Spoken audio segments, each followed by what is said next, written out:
Ang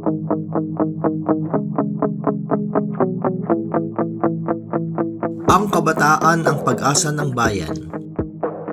Mula ito sa tanyag na tulang A la Juventud Filipina na isinulat ng ating pambansang bayani si Gat Jose Rizal noon pang taong 1879. Ngayong taong 2025, buhay pa ba ang mga katagang minsan nang sinabi ni Rizal?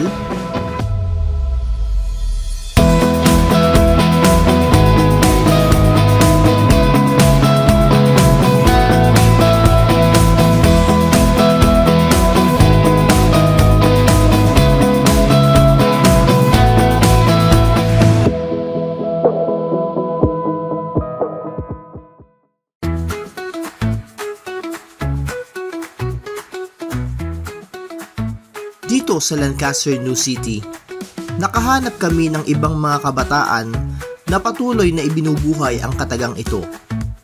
Nakaka-fulfill po kasi yung ginagawa namin, hindi lang po ginagawa basta-basta kasi may impact din po siya sa community and for the better cause po siya. It was way back 2019 po when I became part of the Student Affairs Council. So during the time po of 2019, bini-brainstorm pa lang po yung idea ni Galing LNC up until naging official po siya. So Galing LNC po is a community movement here in Lancaster, New City, led by the homeowners and the members of the community. Tulad ng isang apoy, sa kabataan nagmumula ang alab ng pusong makatulong sa komunidad. Alab fire starters, more on apoy. Kasi parang katulad ng maliit na apoy, bilang mga kabataan, kaya pa nating mas umalab pa to really discover ourselves, to thrive our skills, and also share our skills to the other youth and other people in our community that we belong to. Pagsisikap na nagkakaroon ng positive results at hindi nawawalan ng saysay.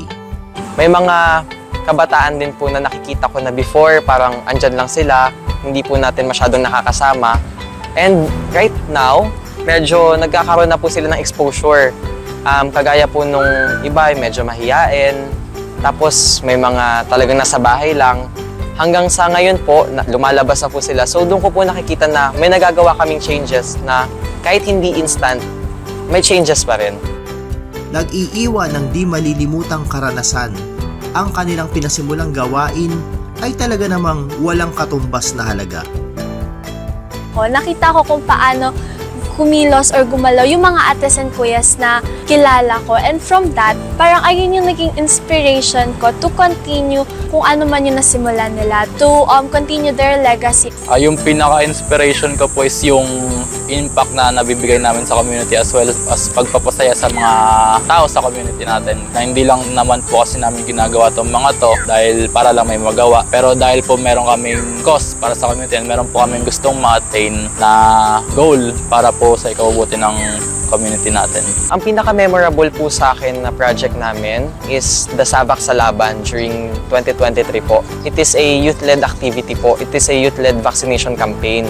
It's a very fulfilling experience din na we were able to serve our community and mobilize po yung pagdami nung cases ng COVID and malabanan siya. Bilang kabataan, hindi naman po lahat din, tsaka hindi po marami yung privileges na meron kami. And kahit ganun po yung sitwasyon, we were able to manage po na makagawa ng isang event na magbe-benefit ang community. Kaya panawagan ng mga kabataan, patuloy nating pagningasin ang alab ng damdaming makatulong pa sa komunidad na siya ring nagpapaunlad ng sarili nating pagkatao.